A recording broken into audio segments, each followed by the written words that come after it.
کے علاوہ جو میں اور دیکھتی ہوں وہ ڈائبٹیز کے بارے میں بھی کچھ سوال آئے ہوئے تھے. ڈائبٹیز میں آپ کو بتا دیتی ہوں کہ diabetes is a life style disease. کوئی بھی اگر آپ کو دعوے کر رہا ہے نا کہ جی 2 ہفتے میں ریورس ہو جائے گی یا 4 ہفتوں میں ریورس ہو جائے گی، وہ غلط کہہ رہا ہے. میں ڈائبٹیز کے ریورسل پہ کام کرتی ہوں. مجھے پتا ہے کہ ڈائبٹیز چونکہ لائف سٹائل ڈیزیز ہے، کم از کم 10-15 سال اس بندے نے آپ کو خراب کس طرح کیا ہوتا ہے کہ اس نے اپنے خوراک کا خیال نہیں رکھا ہوتا. اس بندے نے اپنی زندگی میں ناجائز قسم کے سٹریسز کو پالا ہوتا ہے. اس انسان کی رات کی نیند خراب ہوتی ہے. اس کے لیے اس کی باڈی پرائرٹی نہیں ہوتی، اس کا کاروبار، اس کی باہر کی دنیا، اس کی نوکریاں، باقی سب چیزیں اس کے لیے. اگر وہ پڑھ رہا ہے تو اسٹوڈنٹ ہے تو اس کی پڑھائی پرائرٹی ہوتی ہے. تو جتنا انفارچونیٹلی جتنا زیادہ ہم سٹریس میں جاتے ہیں نا، اتنا زیادہ ہم اپنا کھانا پینا چھوڑ دیتے ہیں. حالانکہ اصول یہ ہے کہ جتنا زیادہ آپ سٹریس میں جاتے ہیں اتنا زیادہ اپنا خیال کریں اس باڈی کو. میں آپ کو اس کی ایک مثال دیتی ہوں. دیکھیں، جب ہم کسی لمبے سفر پہ جاتے ہیں، ہم نے کوئی لانگ ڈسٹینس ٹریول کرنا ہے، 2 شہروں کے درمیان جانا ہے، یا آپ کہیں باہر ہیں، تو آپ اپنی گاڑی کے اس کے ویل کی ہوا بھی چیک ہوتی ہے، آپ ٹینک بھی فل کرتے ہیں، آپ گاڑی کی سروس بھی کرواتے ہیں جا کے. ہم اس لیے کرواتے ہیں نا تاکہ گاڑی راستے میں کہیں بریک ڈاؤن نہ ہو جائے. تو جب ہماری زندگی میں کوئی سٹریس آتا ہے تو ہم کیوں نہیں اپنا اس بریک ڈاؤن کو ہم کیوں نہیں سنبھالتے.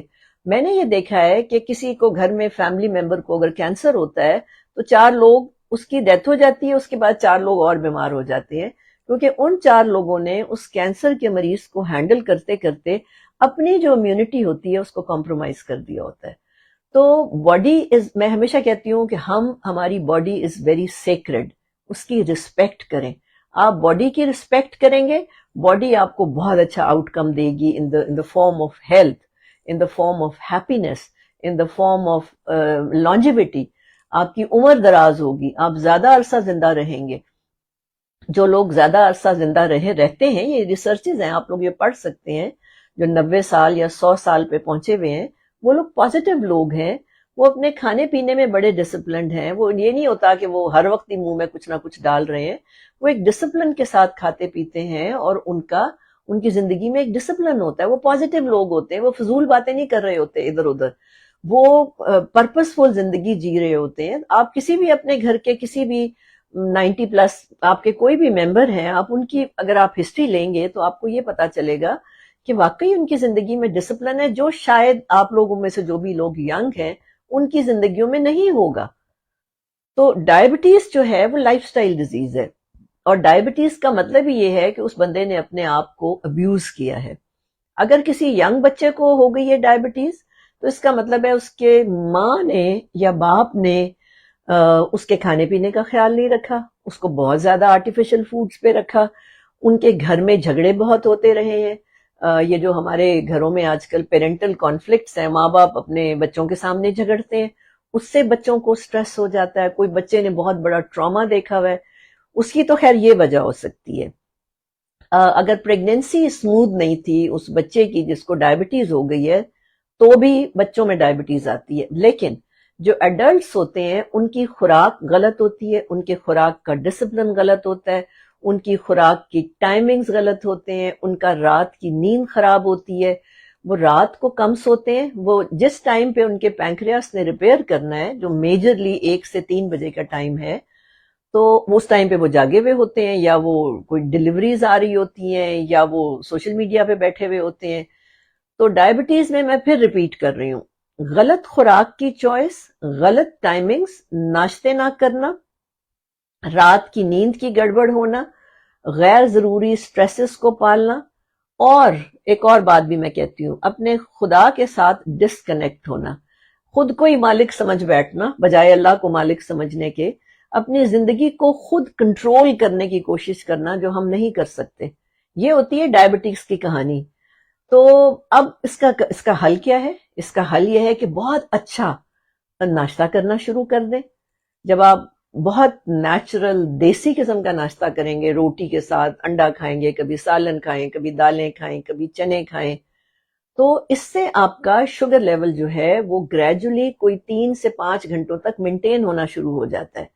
اور شوگر جو سپائکس ہوتی ہیں وہ اچھی نہیں ہوتی ہیں. تو اناج شوگر لیول مینٹین کرتا ہے، اسی طرح پروٹین جو ہے وہ شوگر لیول مینٹین کرتی ہے. تو آپ نے ناشتے پہ فوکس کرنا ہے، اور آپ نے وہ چیزیں نہیں لینی جو بران بیسڈ ہے. بران آپ کی کبھی بھی شوگر نہیں کنٹرول کرے گا. اور آپ نے رات کی نیند پہ فوکس کرنا ہے. آپ نے کوشش کرنی ہے کہ آپ رات کو کم از کم 6 گھنٹے، ورنہ تو سائنس تو 7 گھنٹے کہتی ہے کہ آپ نے 7 گھنٹے کی نیند لینی ہے. جب آپ کی رات کی نیند اچھی ہوگی، رات کی نیند 7 گھنٹے کی ہوگی، صبح کا ناشتہ ٹھیک ہوگا، تو آپ کی اگلے دن کی فاسٹنگ ٹھیک ہوگی. میں چونکہ ڈائبٹیز کے کنٹرول اور اس کی ریمیشن پہ کام کرتی ہوں، میں نے یہ دیکھا ہے کہ 3 سے 4 ہفتوں کے بعد جا کے جب مریض یہ باتیں فالو کرتا ہے تو اس کی فاسٹنگ شوگر جو ہے وہ رسپونڈ کرتی ہے. اور پھر میں 3 مہینے کے بعد ظاہر ہے HbA1c ریپیٹ کرواتی ہوں، تو اس میں بھی چینجز آنا شروع ہو جاتی ہیں. بہت سے میرے ڈائبٹکس ہیں جو انسولین سے ٹیبلٹس پہ آ گئے ہیں، اور بالکل بالکل فرق پڑتا ہے لائف سٹائل ماڈیفائی کرنے سے، اور اپنے کھانے پینے کے طریقے ٹھیک کرنے سے، تھوڑا سا اپنے سٹریس کو خود ہینڈل کرنے کی کوشش کرنے کے بجائے کسی اور پہ بلیم دینے کے، یہ اس کی وجہ سے ہو گیا اور اس کی وجہ سے ہوا. اگر آپ یہ سارا کچھ کریں گے تو آہستہ آہستہ آپ کی شوگر ضرور کنٹرول ہو جائے گی. آپ اگر میری ویب سائٹ پہ جائیں گے تو وہاں سے آپ کو ایک آئیڈیا مل جائے گا کہ ایک ایڈلٹ کو کیسے کھانا چاہیے، ایک بچے کو کیسے کھانا چاہیے، ایک اسٹوڈنٹ کو کیسے کھانا چاہیے. اور وہ جو پلان بنے ہوئے ہیں نا، وہ انٹرینمنٹ پہ بنے ہوئے ہیں. آپ کو یہ لفظ دیکھنا پڑے گا، آپ کو یہ سیکھنا پڑے گا. ایسے ہی کرٹیسائز کر دینا بالکل جہالت کی نشانی ہوتی ہے. آپ جائیں اور آپ دیکھیں کہ واٹ از انٹرینمنٹ. انٹرینمنٹ کا مطلب یہ ہوتا ہے کہ اپنے روٹین کو سنک کرنا باڈی کے بنے ہوئے روٹین کے ساتھ. میں آپ کو ایک اور اس کی مثال، آپ لوگ سیل فون اور بڑے ٹیکنالوجی والے لوگ ہیں، آپ دیکھیں آئی فون کی میں مثال دیتی ہوں. آپ نیا آئی فون لیتے ہیں، آپ نے اس کو سنک کرنا ہوتا ہے پرانے فون کے ساتھ. ٹھیک ہے، جیسے ہی آپ پرانے فون کے ساتھ سنک کرتے ہیں تو ساری انفارمیشن نئے فون میں ٹرانسفر ہو جاتی ہے. بالکل ایسا ہی ہوتا ہے جب آپ اپنے روٹین کو سنک کرتے ہیں نا باڈی کے ساتھ، تو آپ کی شفا ایکٹیویٹ ہو جاتی ہے، آپ کے اندر سے ہیپی مالیکیول ریلیز ہونا شروع ہو جاتے ہیں، آپ کا امیون سسٹم ایکٹیویٹ ہو جاتا ہے، آپ کا ایجنگ پروسیس رکنا شروع ہو جاتا ہے. اور آپ کوئی 4 سے 8 ہفتوں کے اندر لوگ آپ کو کہنا شروع ہو جاتے ہیں کہ آپ بہتر لگنے لگ گئے ہیں. آپ کیا کر رہے ہیں، آپ کی ایج کم نظر آ رہی ہے، آپ جو ہیں وہ فریش لگنے لگ گئے ہیں. یہ سارا کچھ بہت جلدی ہونا شروع ہو جاتا ہے.